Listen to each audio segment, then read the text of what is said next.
Hello दोस्तों, स्वागत करता हूं आप सभी का आपके अपने YouTube चैनल पर।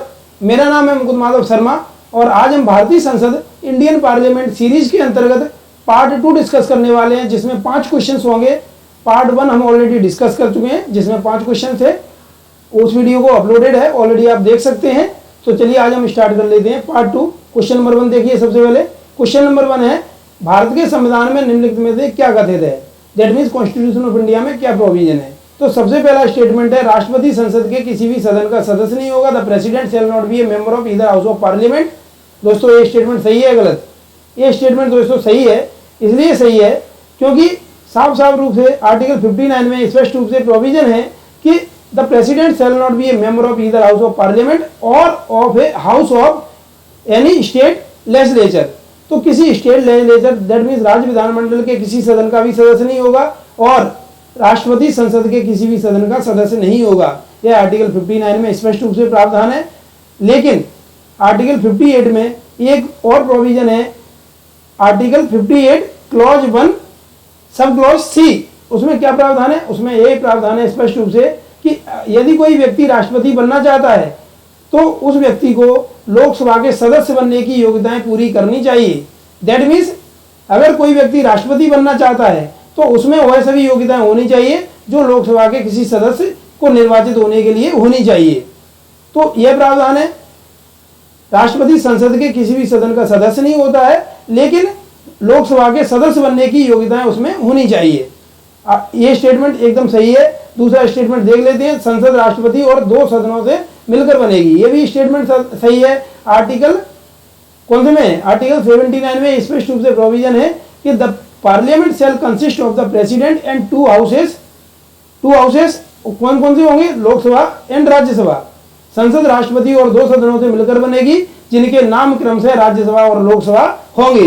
ये स्पष्ट रूप से आर्टिकल 79 में प्रोविजन है। तो इस तरह से हमने देखा, इस तरह से स्टेटमेंट दोनों सही है। इसलिए आंसर क्या हो जाएगा? आंसर हो जाएगा बी। अब इसमें कोड का पैटर्न थोड़ा सा चेंज होने लगा है। बोथ 1 और 2 कोड रहता है सी, लेकिन इस क्वेश्चन में है कोड बी। तो इसका आंसर क्या हो जाएगा? आंसर हो जाएगा बी। क्लियर हो गया होगा ये वाला आपको क्वेश्चन पूरी तरह से क्लियर है। आर्टिकल 58, 59 की इसमें जरूरत पड़ेगी आपको, तो इसको कॉन्स्टिट्यूशन में आप थोड़ा सा और देख सकते हैं। ये प्रावधान है आर्टिकल 59 में कंडीशंस ऑफ प्रेसिडेंट ऑफिस का है और आर्टिकल 79 में कॉन्स्टिट्यूशन ऑफ पार्लियामेंट का है कि यूनियन के लिए एक पार्लियामेंट होती है जिसमें प्रेसिडेंट के अलावा 2 सदन होते हैं, राज्यसभा और लोकसभा। यही जो मैंने आपको बताया था, यही सारी चीजें लिखी हुई है। तो अब देख लेते हैं क्वेश्चन नंबर 2। अध्यक्ष सदन के किसी सदस्य को बोलने से रोक सकता है और अन्य किसी सदस्य को बोलने दे सकता है। यह घटना क्या कहलाती है? The speaker can ask a member of house to stop speaking and let another member speak. This phenomena is known as yielding the floor. इस घटना को क्या कहते हैं? यील्डिंग द फ्लोर, बैठ जाना।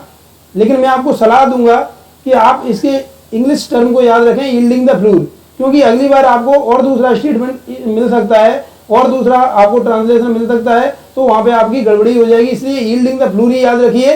तो आंसर क्या हो जाएगा? Yielding the floor. अब इसके हम और भी जो वर्ड यूज हुए हैं उनको भी देख लेते हैं, क्योंकि केवल हो सकता है कि यील्डिंग द फ्लोर से क्वेश्चन न पूछा जाए, क्रॉसिंग द फ्लोर से पूछ लिया जाए, या इंटरपेलेशन से पूछ लिया जाए, या फिर डेकोरम से पूछ लिया जाए।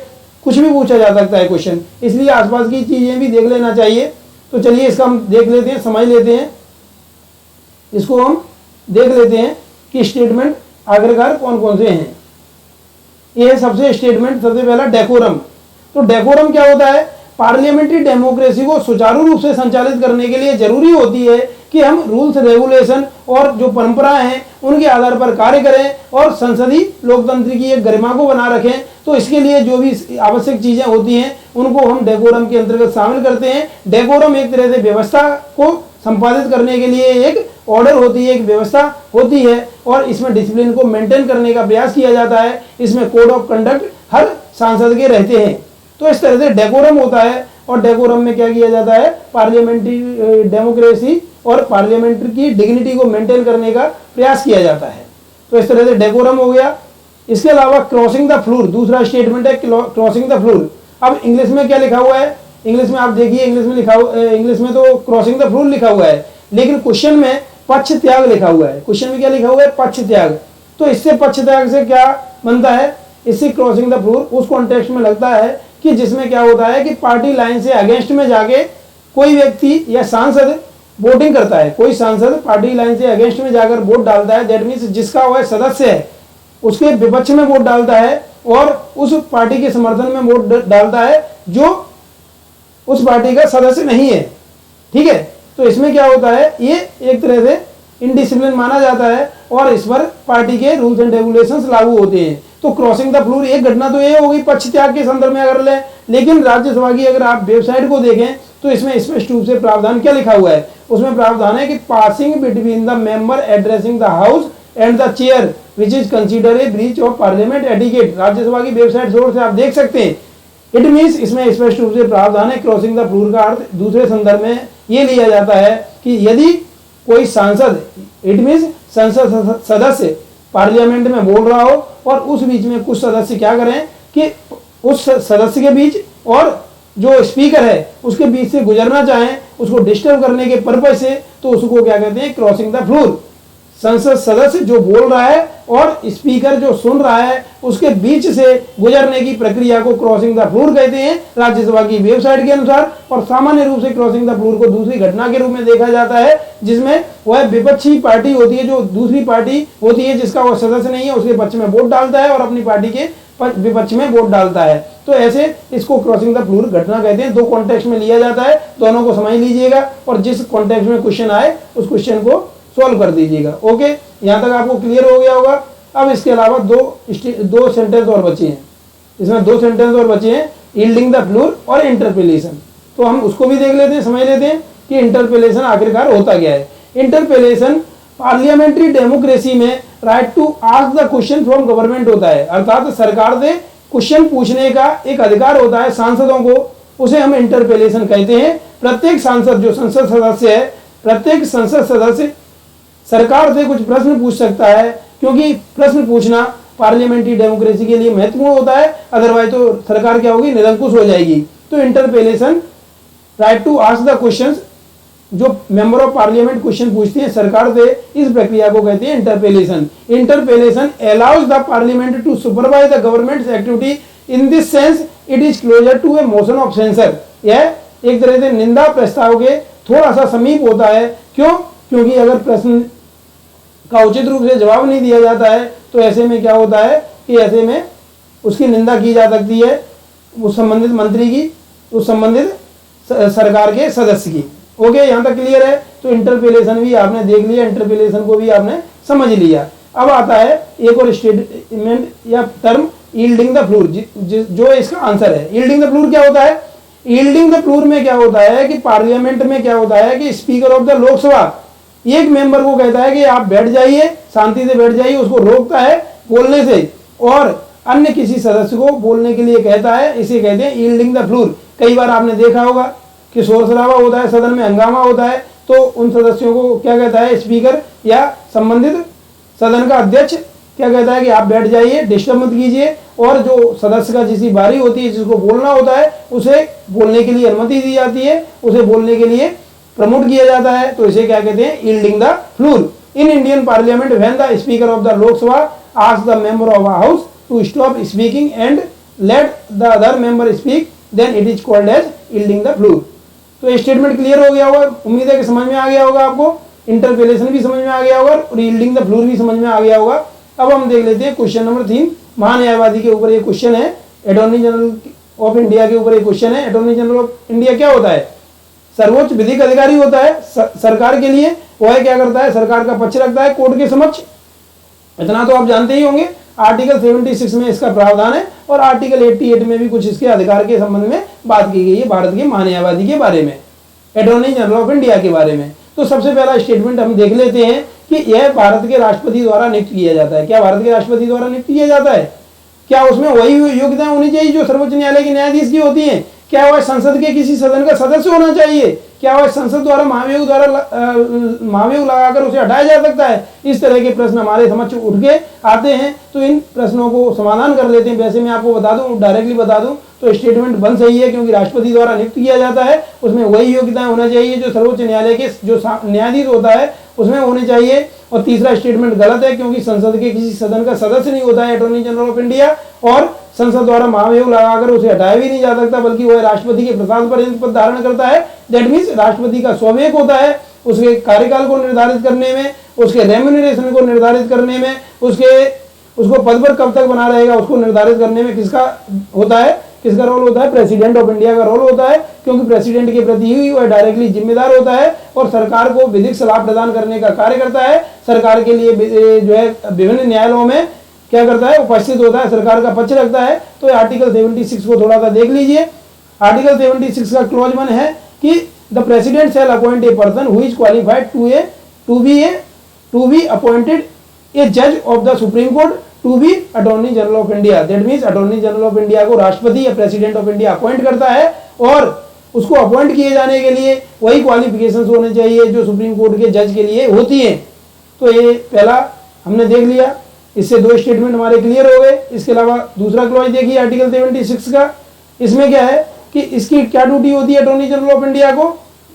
गवर्नमेंट ऑफ इंडिया या भारत सरकार को विधिक सहायता या लीगल मैटर्स में उसको एडवाइस प्रोवाइड करना, ये अटॉर्नी जनरल ऑफ इंडिया का कार्य होता है। और भी जो किसी अधिनियम या किसी कानून के द्वारा कुछ ड्यूटीज दी गई हैं वह संचालित करता है। और इसके अलावा भी मैं दोस्तों आपको बताना चाहूंगा कि राष्ट्रपति के द्वारा जो समय समय पर उसे कार्य दिए जाते हैं, राष्ट्रपति द्वारा जो समय समय पर कार्य दिए जाते हैं वह भी उसके द्वारा संपादित किए जाते हैं अटॉर्नी जनरल ऑफ इंडिया के द्वारा।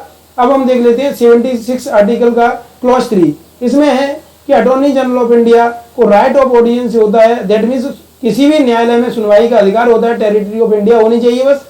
भारत की जो न्यायाधिकार होता है, जो न्याय क्षेत्र होता है, उसके अंतर्गत किसी भी कोर्ट में वह सुनवाई कर सकता है। That means right of audience है। दैट इसका मतलब ये नहीं होता है कि एक न्यायाधीश के रूप में वह सुनवाई कर सकता है, वह सरकार का पक्ष रख सकता है एक वकील के रूप में, एक विधिक सलाहकार के रूप में। सरकार का विधिक सलाहकार है तो उस रूप में वह रख सकता है सरकार का पक्ष। ठीक है। और आर्टिकल 76 का क्लॉज 4 क्या है कि वह प्रेसिडेंट के प्लेजर जब तक होता है तब तक पद धारण करता है और ऐसे रेम्यूनरेशन को प्राप्त करता है जो प्रेसिडेंट के द्वारा निर्धारित किया जाता है। ओके।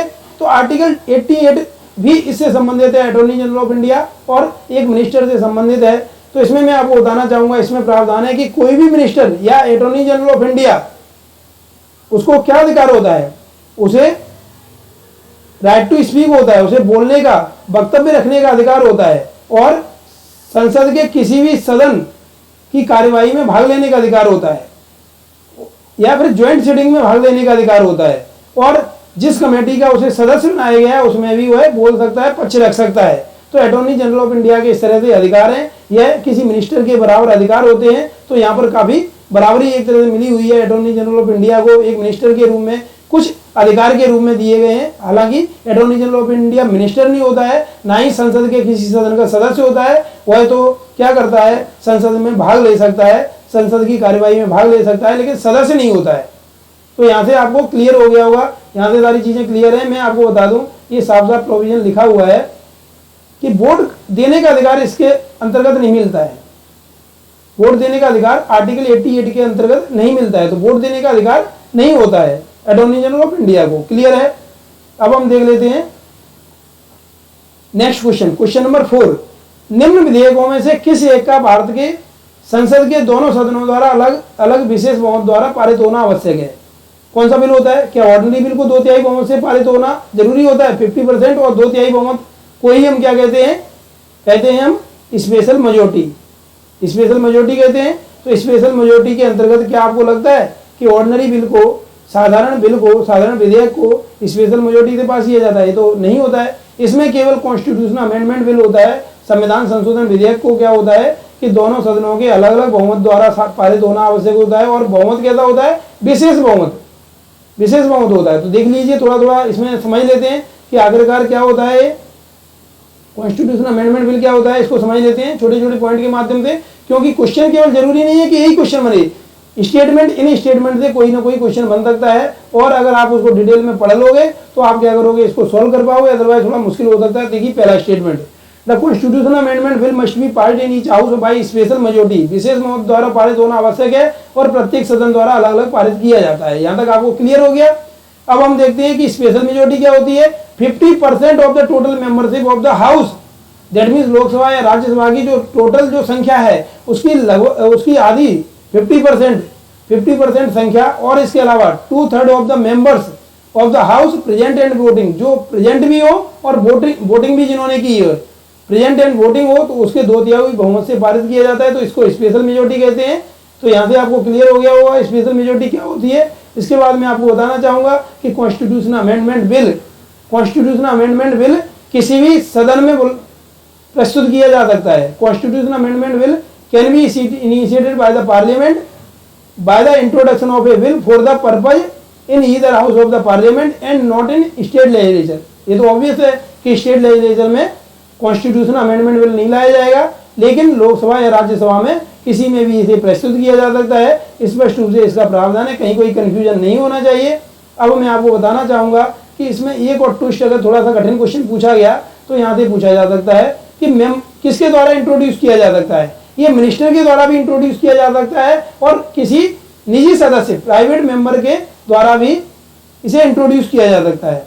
और इसमें क्या होता है, प्रायर परमिशन की आवश्यकता नहीं होती प्रेसिडेंट की प्रायर परमिशन की आवश्यकता नहीं होती है, does not require prior permission of the president. तो ये भी आपको क्लियर हो गया होगा। तो क्या होता है कि finally president of India assent देते हैं, अपनी परमिशन देते हैं। He can neither withhold his assent to the bill nor return the bill for reconsideration of the parliament. That means संविधान संशोधन विधेयक को ना तो वह अनुमति देने से मना कर सकते हैं, वह राष्ट्रपति जी क्या होते हैं, प्रेसिडेंट ऑफ इंडिया, ना तो उसे विदहोल्ड कर सकते हैं, अपनी अनुमति देने को रोक सकते हैं, और ना ही वह क्या कर सकते हैं, ना ही उसे वापस भेज सकते हैं संसद को विचार करने के लिए, पुनर्विचार करने के लिए दोबारा से भेज नहीं सकते हैं राष्ट्रपति। ओके, यहाँ तक क्लियर हो गया होगा आपको।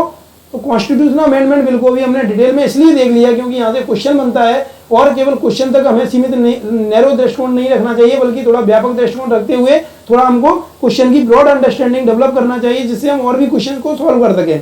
तो क्वेश्चन नंबर 5 देख लेते हैं हम। क्वेश्चन नंबर 5 है विनियोजन विधेयक के ऊपर। क्वेश्चन नंबर 5 है विनियोजन विधेयक या एप्रोप्रिएशन बिल के ऊपर। तो दोस्तों मैं आपको बताना चाहूंगा कि इसमें पहला स्टेटमेंट है, विनियोजन विधेयक का कानून बनने से पूर्व संसद के दोनों सदनों द्वारा पारित होना अनिवार्य है। तो दोस्तों मैं आपको सारे स्टेटमेंट बता दूं। पहला स्टेटमेंट तो स्पष्ट रूप से गलत है, इसलिए गलत है क्योंकि विनियोजन विधेयक के संदर्भ में राज्यसभा को सीमित शक्तियां होती हैं, और सीमित शक्तियां, लिमिटेड पावर्स क्या होती हैं, बस केवल वो अपनी कुछ सजेशन दे सकती है। राज्यसभा क्या होती है, सजेशन दे सकती है, रिकमेंडेशन कर सकती है, लेकिन वह रिकमेंडेशन लोकसभा पर बाध्यकारी नहीं होती है। यह लोकसभा का स्वाभाविक होता है, लोकसभा का विशेषाधिकार होता है कि वह राज्यसभा द्वारा दिए गए सुझावों को माने या न माने या मना कर दे।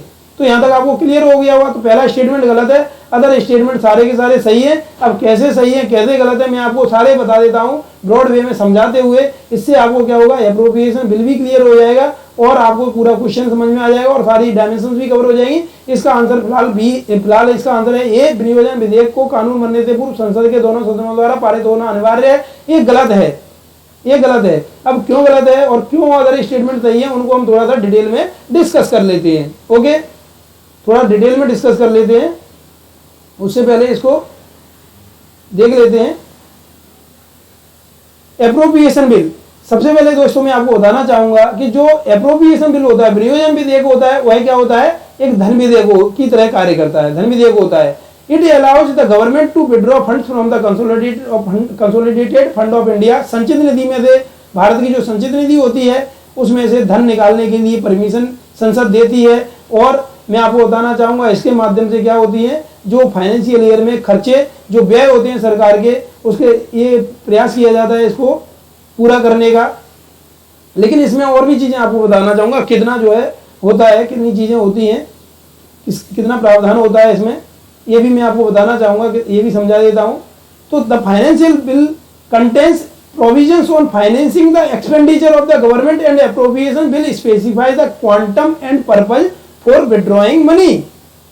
अर्थात एप्रोप्रिएशन बिल का उद्देश्य क्या है, किस उद्देश्य से पैसा निकाला जा रहा है संचित निधि में, वह प्रावधान एप्रोप्रिएशन बिल के माध्यम से किया जाता है। और कितना पैसा निकाला जाना है उसका प्रावधान किया जाता है। लेकिन फाइनेंशियल बिल में क्या होता है कि जो एक्सपेंडिचर होता है, जो व्यय होता है, व्यय को व्यय के लिए पूरा करने के लिए किस तरह के प्रावधान होंगे, उनका प्रावधान फाइनेंशियल बिल में होता है, फाइनेंशियल बिल में होता है। ठीक है, अब आप सोच रहे होंगे यहाँ पे खत्म हो गया, यहाँ पे खत्म नहीं हुआ, इसमें 2-3 प्रोविजन 3-4 प्रोविजन और भी हैं, तो इनको आप समझ लीजिए। ये मान के चलिए एप्रोप्रिएशन बिल आपके यहाँ से अगर क्लियर हो गया तो आपको कभी कोई डाउट नहीं होगा, कभी कोई कंफ्यूजन नहीं होगा। तो इसका प्रोसीजर क्या होता है वो भी देख लेते हैं। The government introduces the appropriation bill in the lower house of the parliament and discussion of the budget proposals and voting on demand for grants. तो दोस्तों मैं आपको बताना चाहूंगा, क्योंकि एप्रोप्रिएशन बिल धन विधेयक होता है, तो ऐसे में यह लोकसभा में ही प्रस्तुत किया जा सकता है, राज्यसभा में प्रस्तुत नहीं किया जा सकता है। यहाँ से आपको क्लियर होना चाहिए एकदम।